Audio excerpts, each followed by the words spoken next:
Thank you so much for having us. We're so grateful to be able to be here. And this is really special because Shelly and I have done a lot of events together, but this is our first one since the book came out, being able to be in person together. Right. We've been dividing and conquering across the country. Yeah. So literally, I live in California and she's over here. So, what we've been doing is we've been on our own is we've been having somebody interview us, and we thought, well, today we have each other. And so we just get to kind of be in this deeper conversation with one another to talk to you all, I think, a step deeper, or some of the stuff that you actually won't find inside of the book, because what's the point of us just repeating to you what's already inside the book? And one of the things that I think most people want to hear about first, that is actually a really interesting story, is about this damn title. That's right. We've already gotten a question about it tonight. Yeah. So how we ended racism and how the title came to be, the story about it, like why this is where we landed. And Shelly, I don't know if you want to start us out with talking about this. Sure. Yeah. Absolutely. Well, obviously, I think people normally think when they approach us that racism is over. Right. And they're like, wait a minute, what? We ended it? What do you mean? Where have I been?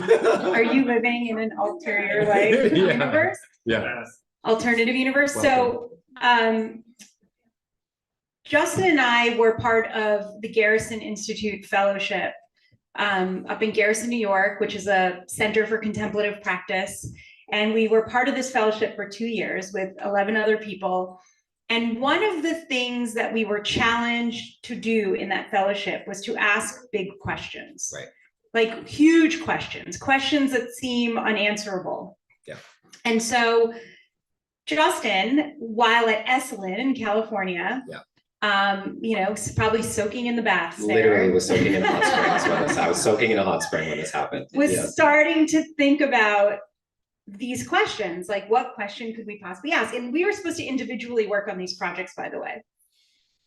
And this was during the time of just COVID, after George Floyd got murdered. After George Floyd got murdered.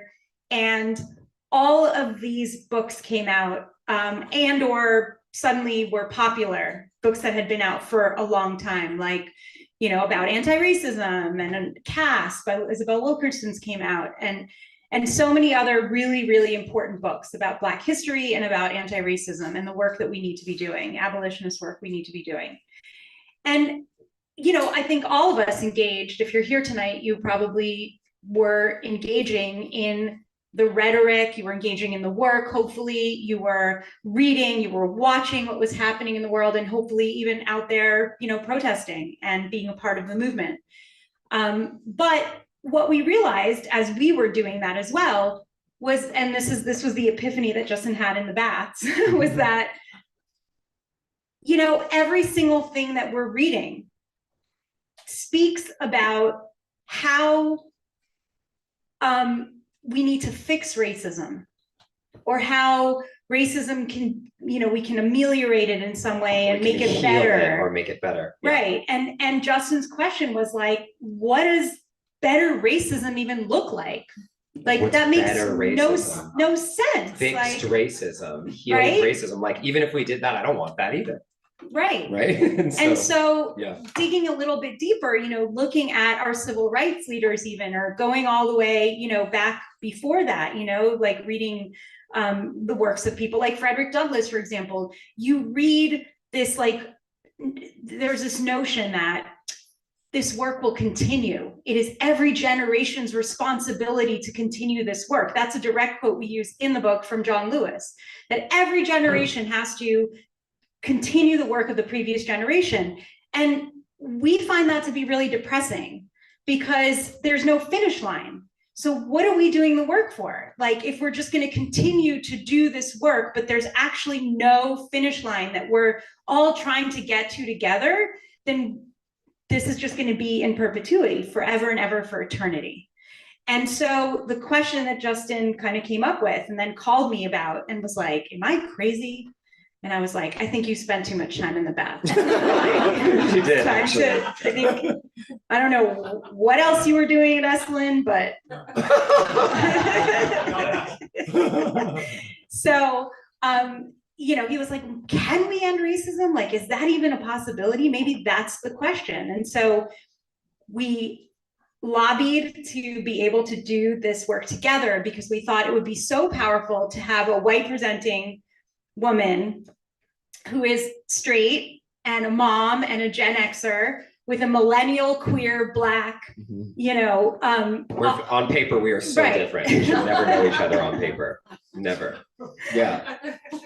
So that's how we got here. Like that was the premise. That was the impetus of really how we started to ask this question. Yeah, and so it was interesting because the fellowship program that we were a part of with the Garrison Institute, like Shelly said, their kind of thing was, we want you to ask a really audacious, big question.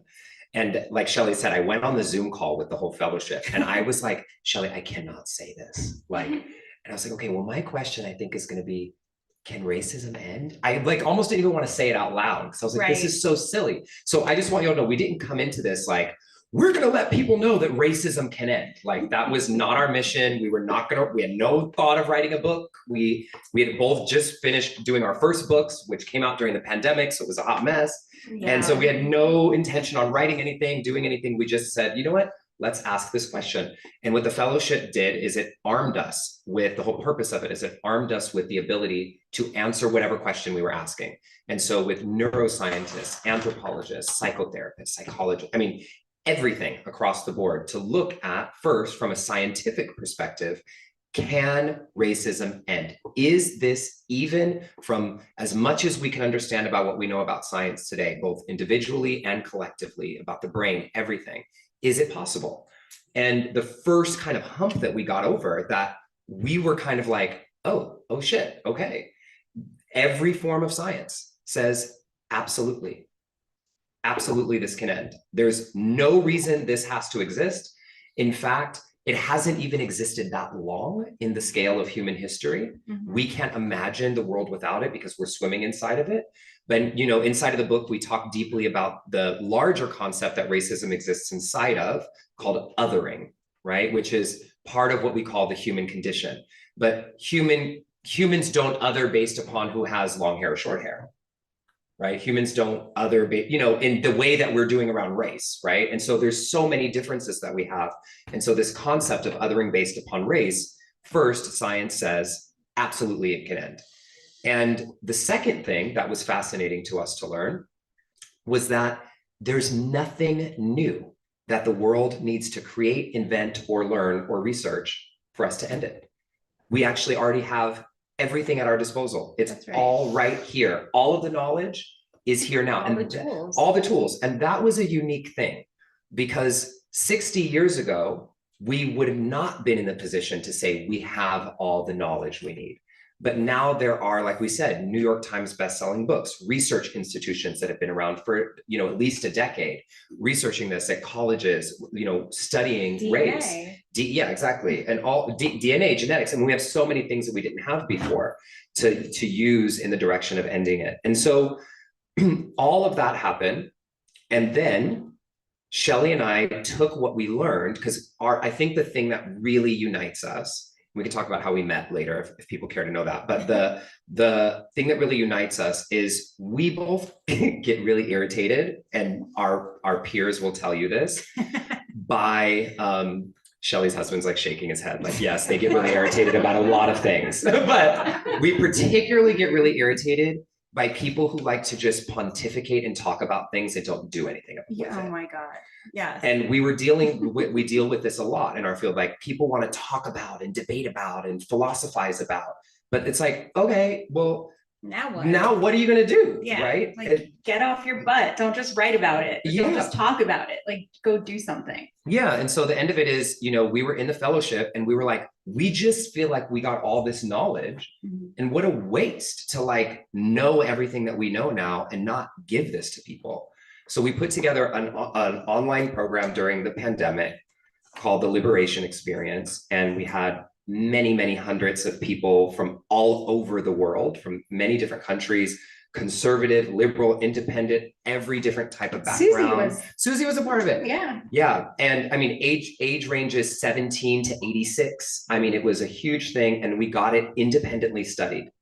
And we used what we learned from our research inside of the program to say, could this help us actually help people come together across divides, have challenging conversations, and have the existence of what we call racism disintegrate because they're inside of this container.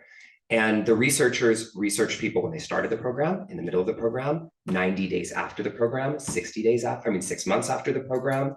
And we were astonished at what happened. And so when that all happened, we said, we have to make this replicable for people.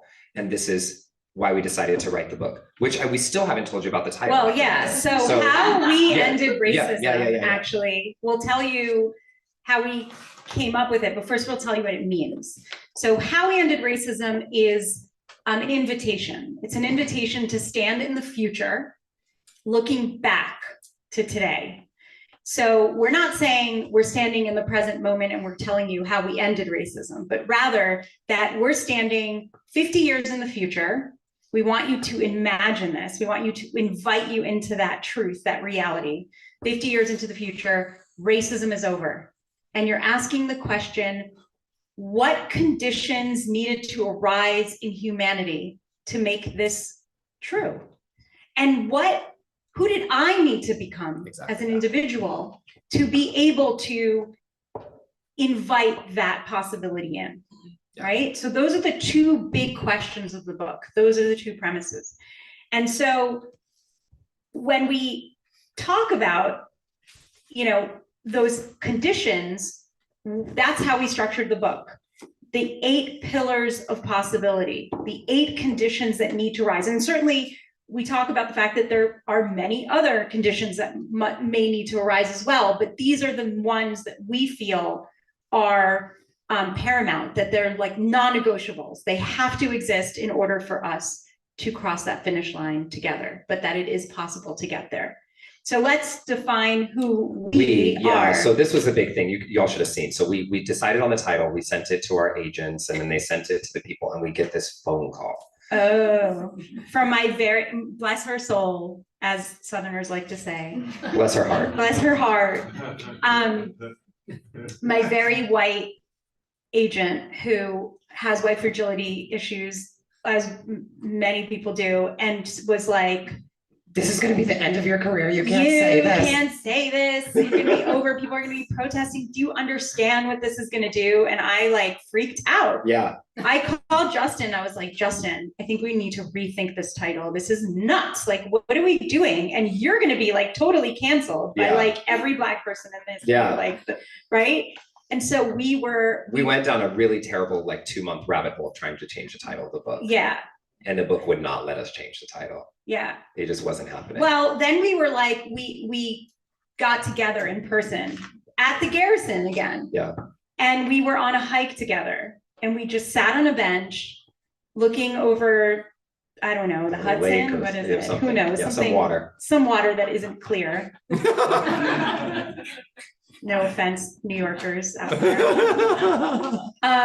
But we just had this really big introspective moment. We were like, wait a minute, we have to call it this, because it's going to, number one, capture people's attention, whether it pisses them off or whether it's something that they get really excited about and get behind. Or curious, yeah. Right.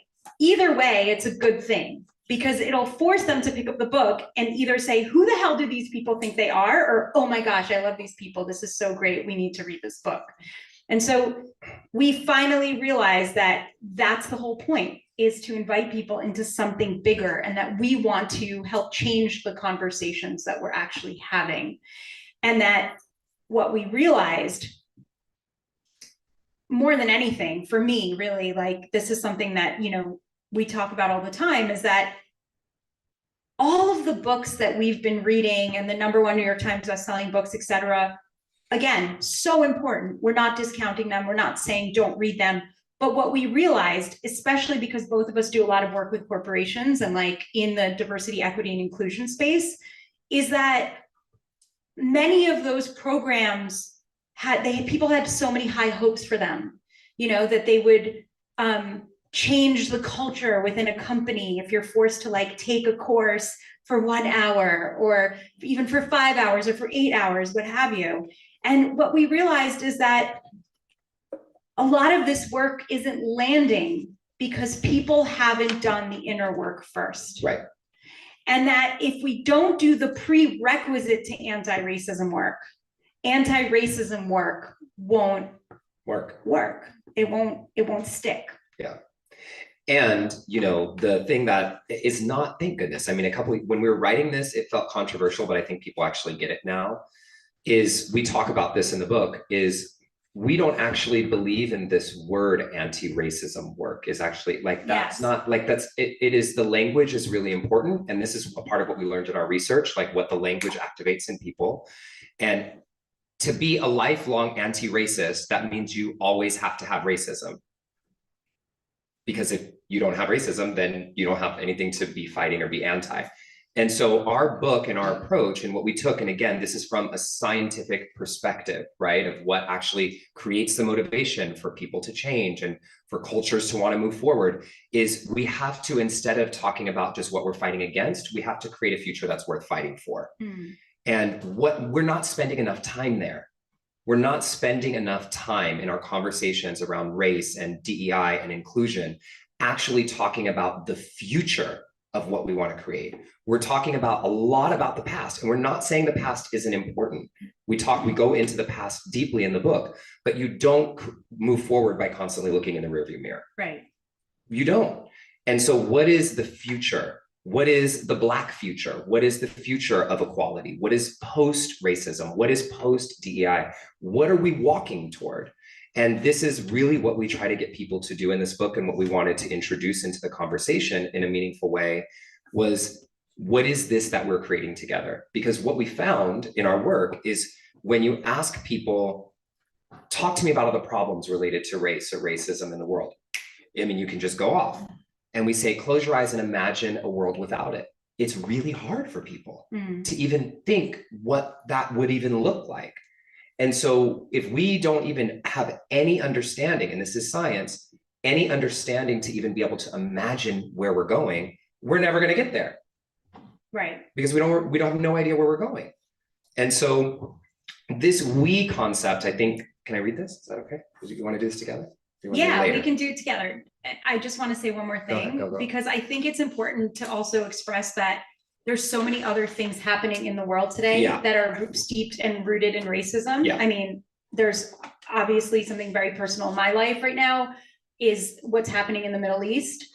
And I think like you can literally take this same conversation that we're having, and I'm sure many of you over the past, month have had many conversations with people about what's happening, over in the Middle East. And,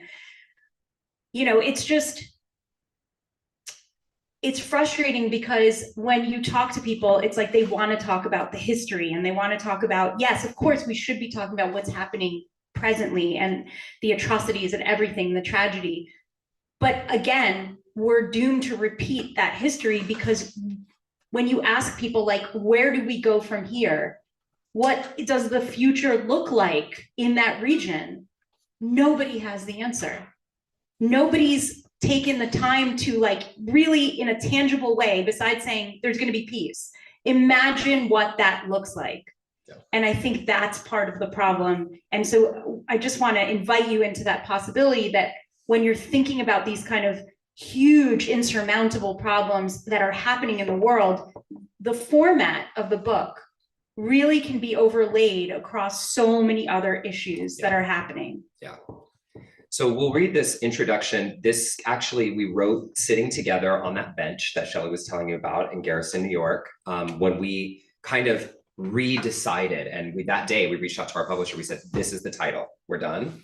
This is it. And it was when we wrote this, who we are. And this we is because for some reason, when the argument that like your agent had, or like, that Dave's had, is like, they're going to think that it means that you and Justin ended racism. We're like, obviously the fuck not. Like, what are you talking about? I mean, like, amongst ourselves. Yeah, like, okay, yeah, like, sure. Like, what do you mean? And so we try to make it clear, like, who we are. And we said, okay, we'll switch off. Who we are. We are liberal and conservative. We are Black, white, and brown. We are Republican and Democrat, independent, oppressed, and free. Standing on the shoulders of all who came before us, we are the torchbearers. Relaying the torch to a destination that has never been reached before. We are a message from the future, ancestors and descendants at the same time. We are everything in between. We are now. It is time. We rise together. And so, you know, it's what was really important to us about this book, and this is, I think, the next thing that we want to talk about is, and this is one of the things that as more people are getting the book and it's getting passed around, especially in corporations and stuff, people are seeing it. A value of both of ours when we sat down to write this book is we were not interested, actually, I'll say it this way. We only wanted to put out a book that somebody who is conservative, liberal, it doesn't matter what side of the equation you are on, you could read this book and say, I like this, I'm with this, I can use this, this is right. Because if we're just speaking to one echo chamber or the other, racism doesn't end. Right. That's not the way it's going to work, right? And this is, again, from the research, like we had to be able to create something that people had a common thread on. And what we learned is, you know, we're just going to use, this is not a researched percentage, but we're just going to go based upon our experience with people and this kind of number that we've been using as an example, is what the media and the world would have us think is that like everyone is so extreme. And it's just not the case. I mean, we've traveled all over the world from Alabama. I mean, we've had people in our programs that are, you know, Trump voters, which we're not, but I'm, again, nothing against. I have family members who voted for Donald Trump. I mean, just very different perspectives. Most people, we say 80% or 90% of people. The bell curve. The bell are like totally talkable, totally open and interested and able to have a conversation. It's this crazy 10% on both sides, by the way, right? That are the ones getting all the attention. And then we go and approach somebody who actually is talkable and we put this stereotype on top of them and they put it on us. And now we feel that and we're all defensive because we don't, and then we actually don't have the skills to be able to have these conversations. Yeah, bingo. That's actually one of the pillars is we talk about how to have a difficult conversation and provide you with like the tools to be able to do that. And so the last thing that I'll say is what we did is, the last thing I'll say about this is what we did is when we finished the first draft of the book, we had it sent, our publisher had it sent to a conservative writer for Fox News and a research professor for critical race theory. And we sent it off. And we just sat there with our fingers crossed for a month. Because we said, if this doesn't come back the way we expect it to come back, we have to rewrite something. We have to do something different. And both of them wrote back to us and said, and we're not. And they had comments, by the way. It wasn't like they wrote back and they were like, great. Great, there's nothing. They gave us comments, but they just said, this is the best thing that I've ever read on this topic. And I'm using it every day with my family and friends. And the thing that blew us away is if you look through the book, you know, the book has these kind of inner work prompts. What was nuts to us is these two people who probably couldn't sit in a room together, their answers were almost identical. Yeah. Throughout the entire book. They were kind enough to actually leave their responses in the prompts. Yeah. So we could compare. And again, yeah. Almost identical. You just flip a character, right? And it was like, we're so much more alike than we actually really even allow ourselves to believe. And so that's just one thing that we're really proud of is, you know, this book is something that if you've had someone in your life who has been resistant to these kinds of conversations, we've have proof and feedback that this is something that tends to open people up in a way that go, oh, I can go in this way. This is an entry point for me. And I will say, especially even to those people who are sitting somewhere in the internet universe. Oh God, yeah. That, you know, Thanksgiving's coming up and I'm sure like Uncle Joe, who you don't agree with, is going to be sitting at that table again. And rather than avoiding him or getting upset or having to turn to some vice to deal with him, you know, I would say, just skip to that chapter because you have a week to read it Yeah. and try to employ some of those tools. So we have 15 minutes. Yeah. Right, we have 15 until the Q&A, is that right? Yes. Yeah, okay, so I think, oh, do you want to read that passage? Yeah. Let's do that first. Okay. Okay, let's cool. do So we'll that. read you something from the intro.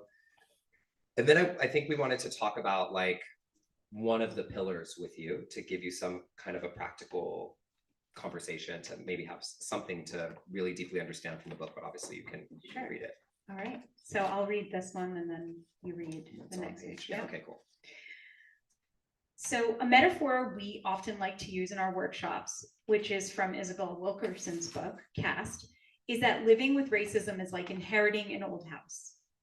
When we inherit a 100-year-old house and realize the pipes downstairs are rusted and the foundation is sinking or the support beams are starting to crack, we don't walk into the house and say, well, I'm not responsible for fixing any of this stuff because I'm not the one who built it. The people who built the house 100 years ago need to fix it since it's their fault and it wasn't built correctly. Yet this is what we often do as it relates to our history. But if this world is the old house that we all inherited and we are the ones living in it, there's no one else to repair it but us. Yet we often find people spending so much energy laying blame to who caused it and pointing fingers at who should be responsible for repairing it. It's time we stop waiting for somebody to show up to fix things and realize that we are, in fact, somebody. Each of us is. It's time we all step up to do the work that is each of ours to do within our specific fields of influence and expertise in the corners of the world that only we can reach.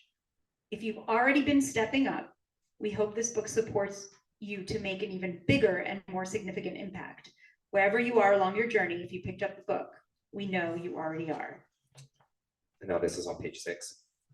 The vision we are setting forth is that we can all create a reality where our descendants will look back in history upon this era of racism the same way we look back now on many things humans did before that seem nonsensical to most of us today, from human sacrifices to murdering young children and the infirmed elderly who couldn't keep up with their tribe and require too many resources, to even more recent and perhaps relatable examples of smoking cigarettes on airplanes or riding in cars without seatbelts. One day, humanity will reflect on this historical timeline and scratch their heads saying, can you believe people did that? Why on earth would people separate themselves because of this made-up concept called race? That's our North Star. That's how you know we've made it. And so we believe that this is possible, and not only believe from a naive point of view, we came into this with absolute skepticism. Oh, yeah. Absolute skepticism with this question, can we end racism? And every single threshold we crossed, we were looking at each other like, okay, like, okay, I guess this is really a possibility. I guess we're gonna have to keep moving on this. And for this reason, we actually wrote an entire chapter on the book about skepticism and what we have to do with that.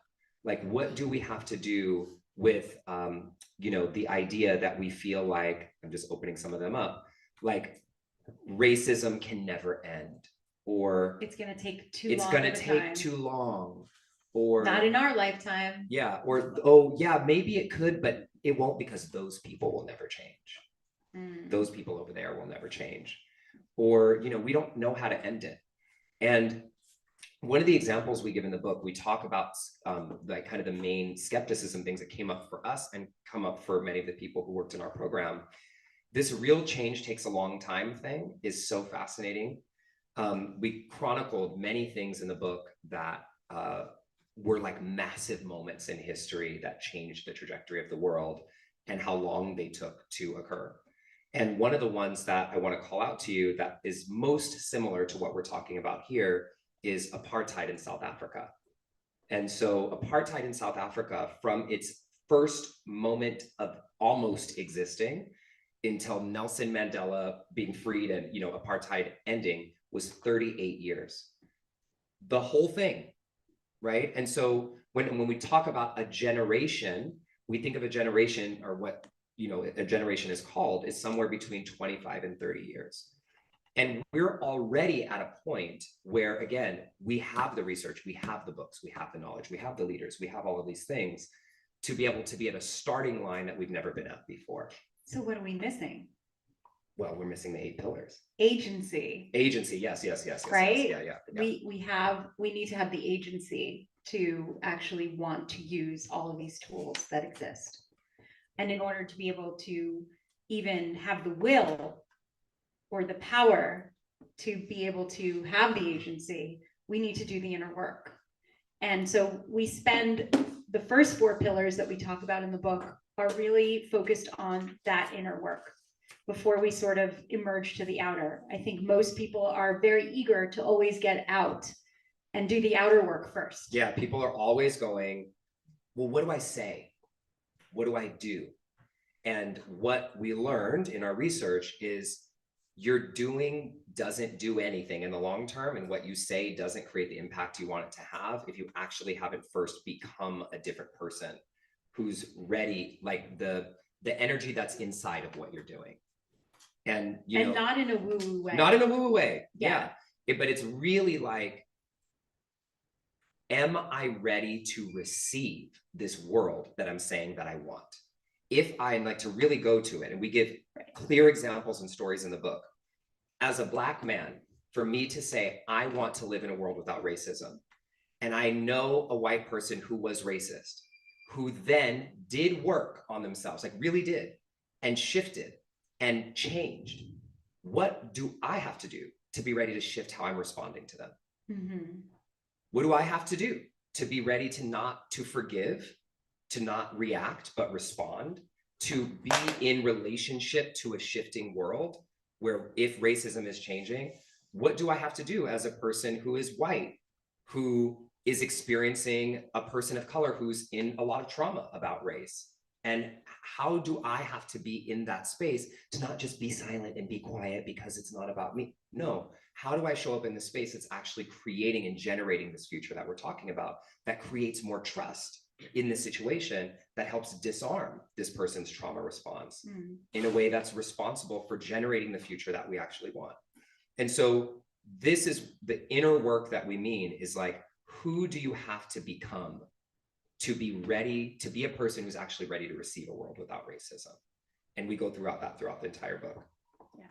I totally interrupted you. I'm sorry. No, you didn't at all. That's exactly. So are you going to go through the pillars? Should we do that?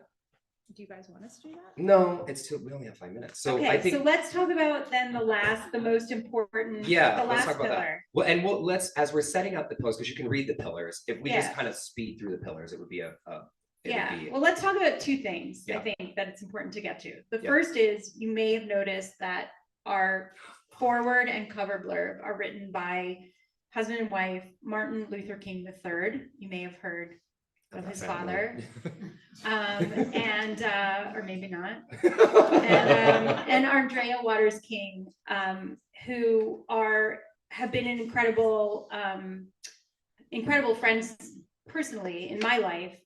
And, they really model exactly what Dr. King's legacy is, and are continuing that work into, nonviolence and a lot of the tenets that we put forth in this book. And so when Justin and I approached Andrea last December and said, we're writing this book and here's the title, and she didn't even flinch. She was like, okay, that's a great title. That's, bold. And we were like, would you consider writing the foreword to this book? If you read it and you agree with it and you like it and you think it's, powerful. And so one of the biggest honors of our life, I think, is the fact that they agreed to endorse the book. And it's the only book ever on social justice that the King family has written a foreword for. Yeah. Which we were kind of crying on the phone when it happened, and Yeah. we're very nervous to hear their response, right? Like, you're sending a book that you wrote about racism to Martin Luther King's family, like, come on. What else can you possibly say? Yeah, besides regurgitate like everything that Dr. King already wrote. But yeah. The fact that Martin wrote that this really is the he said it continues the legacy. Yeah, that this is continuing the legacy of his father's dream, and this can help us attain the dream, was incredible to be able to receive that. But I also want to talk about, since in our last few minutes, and sort of leave you with a nugget. Yeah. Our last chapter, our final chapter of the book, or final section or pillar of the book, because people, again, yes, okay, so imagine you've gone through the inner work, you learned how to agree on the truth. Imagine that in today's world.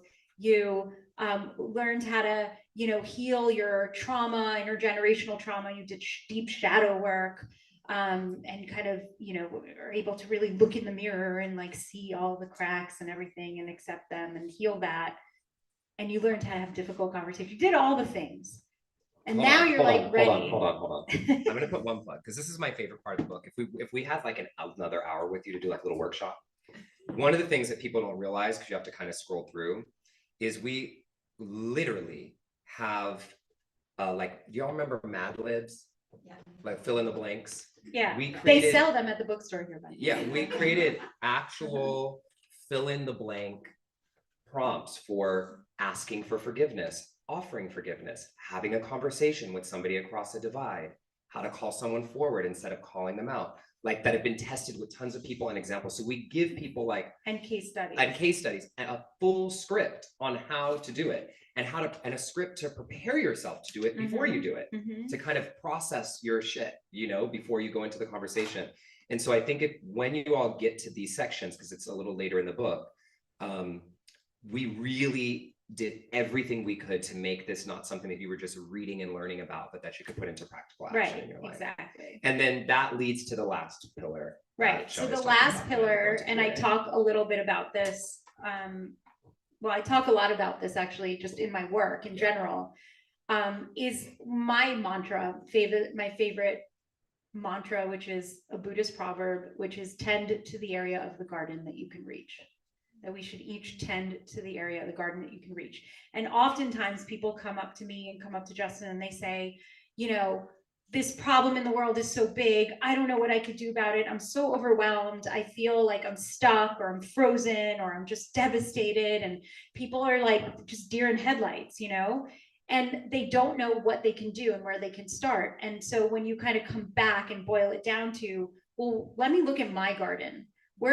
Who's in my circle of influence? Like, who am I touching on a daily basis? Is it just the people in my household? Is it people in my neighborhood? Is it people, that I work with, etc.? And how do I just do something that I think maybe is insignificant and small to help contribute to the end of racism, right?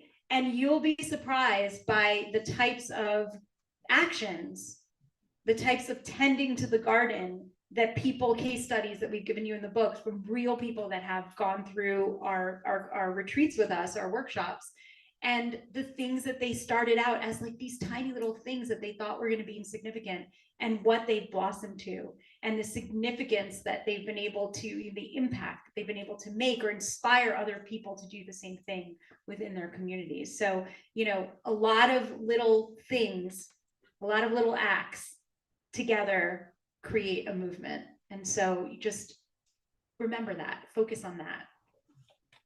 So I think we're right on time, which is a miracle for us.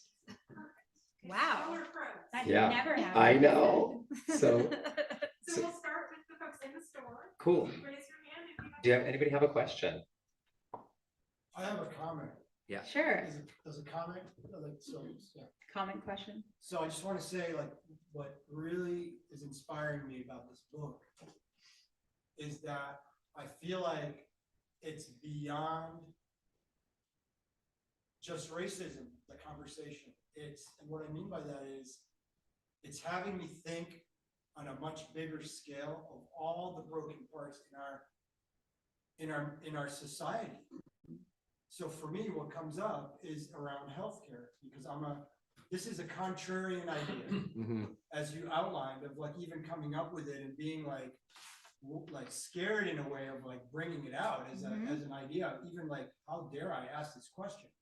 So for me, there's this question of how do I end the current biomedical model that exists in this country or in the world that is so pervasive that there's so many analogy. There's a lot of parallels. Yeah. Definitely. And anyway, I just wanted to share that I'm being Thank you. inspired by the book, and like, Yeah. and noticing that and asking bigger questions and how I show up in the world and what I do, but it's absolutely beautiful. Thank you. Can I respond to that for just a second? Yeah. So when we think about things that are systemic in this country, whether it's the healthcare system or, you know, Sickness care racism system. or, yeah, exactly. The school system, et cetera, all of these problems that we're like, oh, the system, you know, the man that's keeping me down, what, all the things. When you, like you're saying, when you start by thinking about, rather than let's dismantle this system, but then when you ask people like, what comes after the dismantling? Like, tell me, great, let's defund this, let's dismantle this, let's, you know, do away with this thing. Now what? And so when you think from that perspective of like, what is the system, the healthcare system that I want to see, or that I think will help people flourish and be well and be healthy, and start from there and then like work your way back, right? I think we can solve for that. And that's a, like, hopefully this book prompts a lot of people to think, like you're saying, big in some different ways, because the one way, I mean, this is very early on in the book, we kind of describe the science behind it, how this whole creating from the future thing works. Like, it's not just like some party trick, like imagine the future. It's actually how any change in society has occurred. Like some people deciding to think some absolutely unreasonable possibility was JFK, possible. we're gonna put a man on the moon by this date. Or like enslaved people thinking Yeah. we're gonna be free. Yeah. Women in the suffrage, you know, like the whole, like what even LGBTQIA plus community, like if 40 years ago, like what's possible, what we're living in now would be like a freaking dream.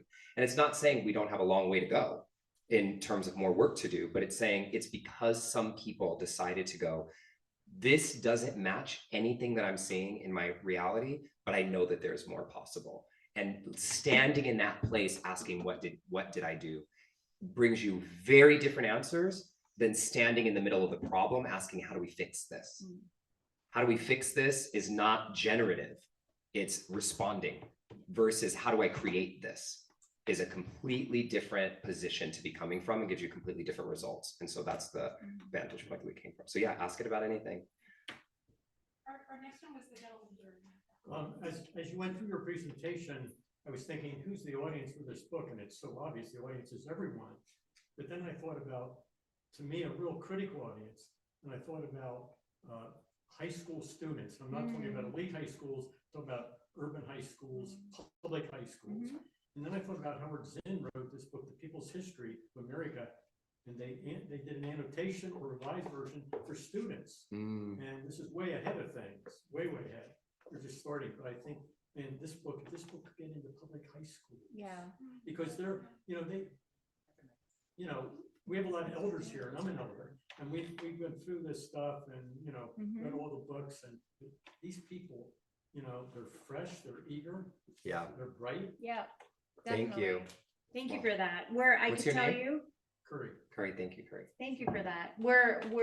We've definitely been thinking about creating like a compendium workbook for this, and also training people, like certifying teachers, creating so that there's no barrier to entry, but that people can actually learn how to teach this work, so that they'll have the curriculum and then they'll be able to be teachers of this work and go through it themselves. So we're totally on to that. You. Going into high schools is a great idea, and we might have a helper here. So we have a question from the app. Yeah. Thank you. And then we'll get to your question as well. And it's a short one. What gives you hope? Oh, Go ahead. can I? Yeah. Okay. I love this question because people always want to ask this question. Do you want me to like sing in the background? No. What gives me hope? Shelly singing. I'm just kidding.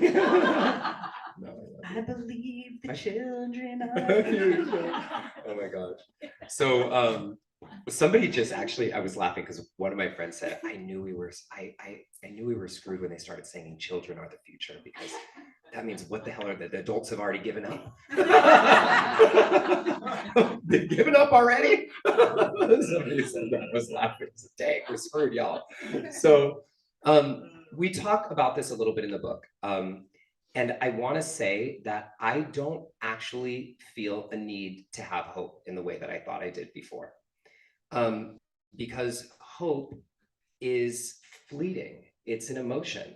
And this actually came to us, we wrote it this way when we talked about it in the book. Like, if your commitment to a path is tied to an emotion, then when the emotion changes, which is what emotions do, that's what they do. They come and they go, they change, they ebb and they flow.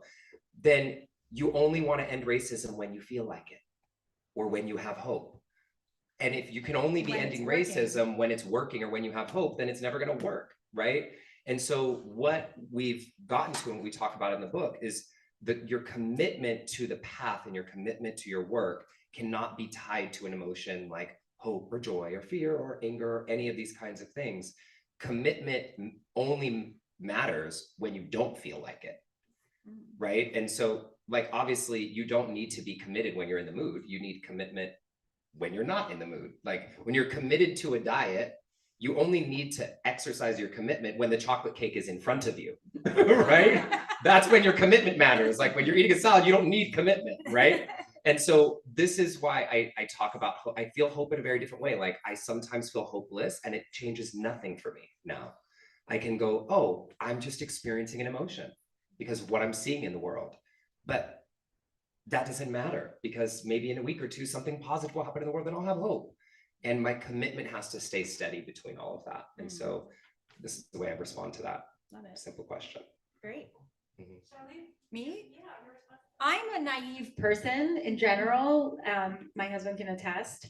I always look at the glass half. Like, I think I was just born thinking that, like, I can do this, let's fix it. Same. So I think, I just look at history, and I look at just, the moral arc of the universe, and just there's more good people in the world. I know it. It's not like I don't feel it. Like, I know that this is true.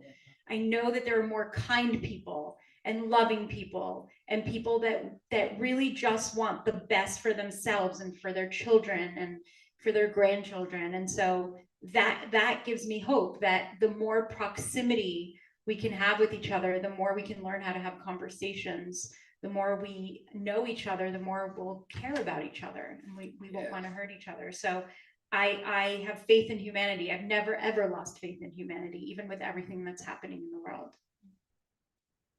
Back to you in the store. There was one here and one here. I have to first, so. Go ahead.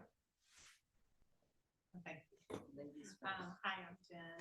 I work with you with Pandemic Alive, and I work for a huge corporation called Centene Corporation, and we have courageous conversations. This is perfect for that. Do you do workshops? We Oh, do. tons. Yeah, we do. We travel all over the country, and we've done a bunch of things online from everyone from Google to JP Morgan to universities, Harvard, etc. So yeah.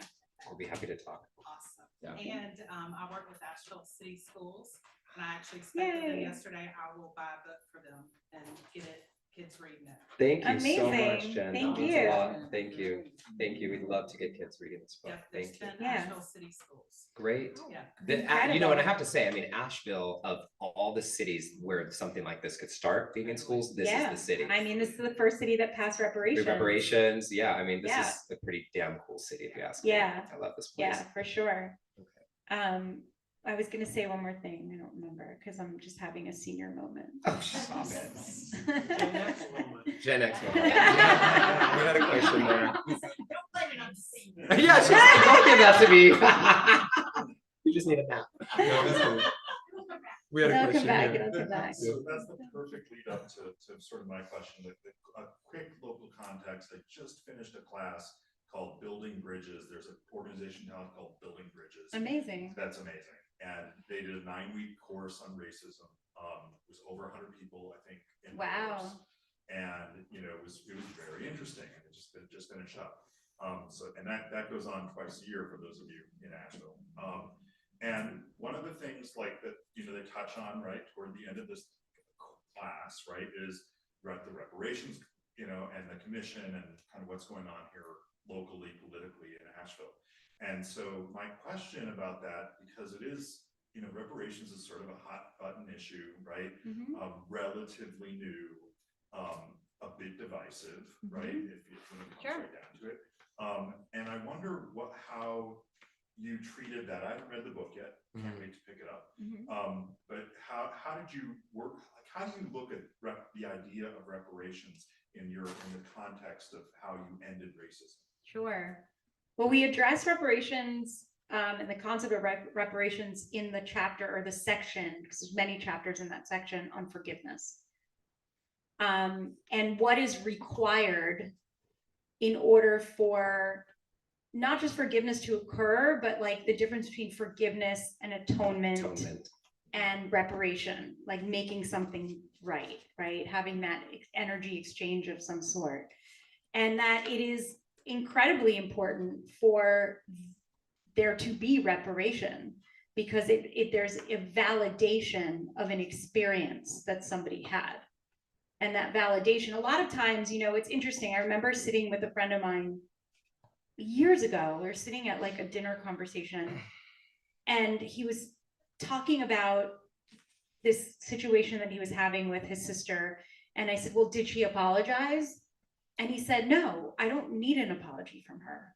He's like, it wouldn't even do anything. What I need from her is a validation of my experience, of she'll never, like, her sorry won't help, but her repeating back to me, like, validating the experience that I had is more important to me than her apology. And so, we talk, do you want to add a little bit more in there? But like, we do address it in the book. Yeah, we talk about it directly. in the forgiveness very directly. It's and in chapter 15. Absolutely something that is necessary in some manner. Now, the semantics of what and that how is, it happens.